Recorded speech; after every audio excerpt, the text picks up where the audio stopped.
I dated my boyfriend for a long time. Probably about 8 years.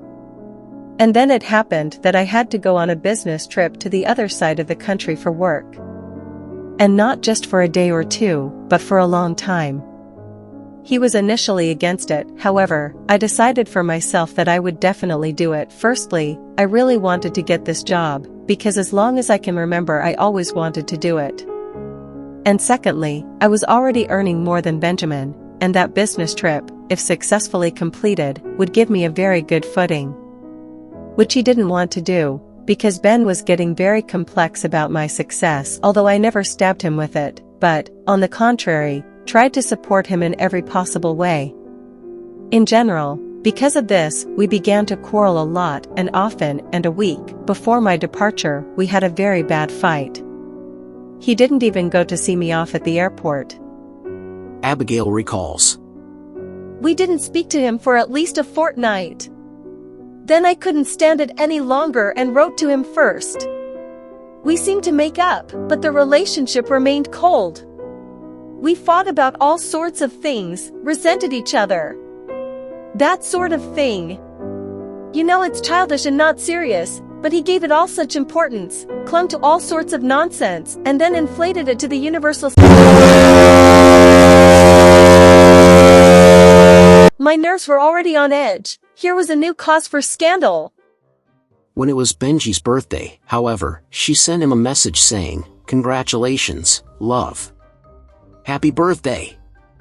I love you," with lots of hearts and smiley faces.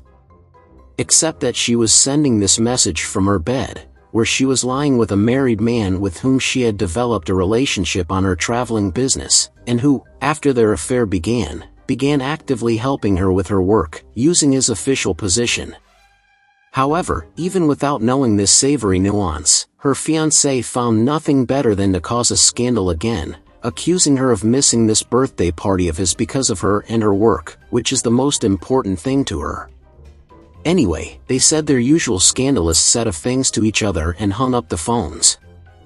However, this time Abigail, apparently having had more than enough to drink, got so angry with him that she took a picture of herself giving a blowjob to her new friend, and only by a miracle did not send this picture to Benji. The business trip ended successfully, thanks to her energy and diligence, including oral sex. Abigail successfully completed her management's assignment and returned home, where she received a new position and a well-deserved promotion. Abigail says, I never told my boyfriend about it. Not while I was on a business trip, not when I came home. Neither in the heat of a quarrel, nor in the minutes of sincere conversations. Admits the girl. I think that he would be very hurt if I tell him about it. And I don't want to rake up the past. At that moment, I was glad that I cheated. I wanted to show him how hurt I was by his possessive attitude towards me. I was sick of his constant emotional swings, his game of closer and farther. I broke free, and I was relieved. And besides, thanks to my lover, I solved all those issues that I would hardly have solved without his support. And, accordingly, thanks to the result I got there, I got a new position that I had been striving for a long time and a salary that is more than double my previous income.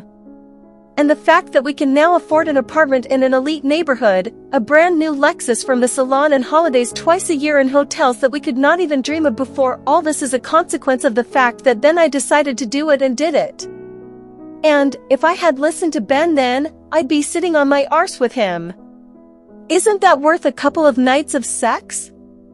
Especially as the man I spent them with was a very interesting man.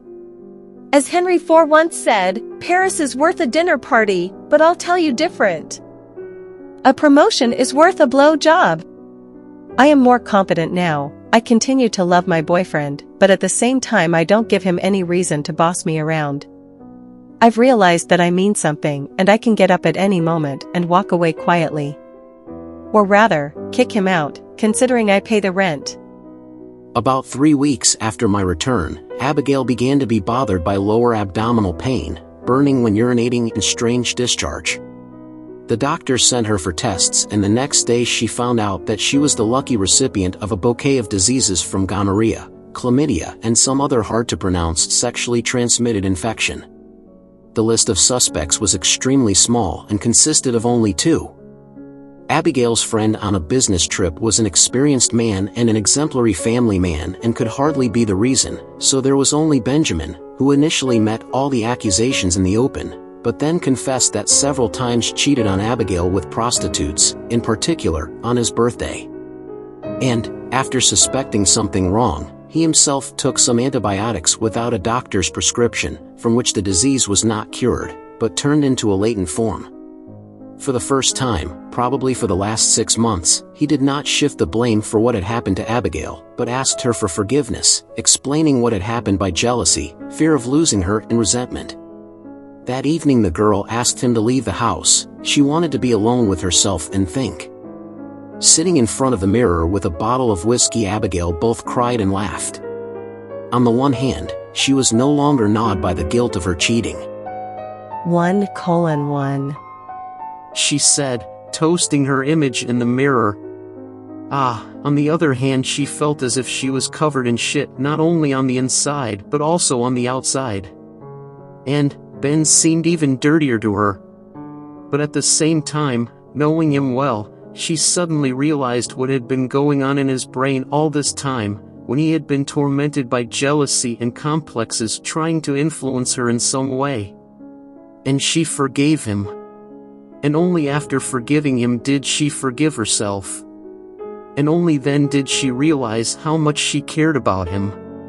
And how much she wanted to be with him, despite the nightmare that had befallen them these past months.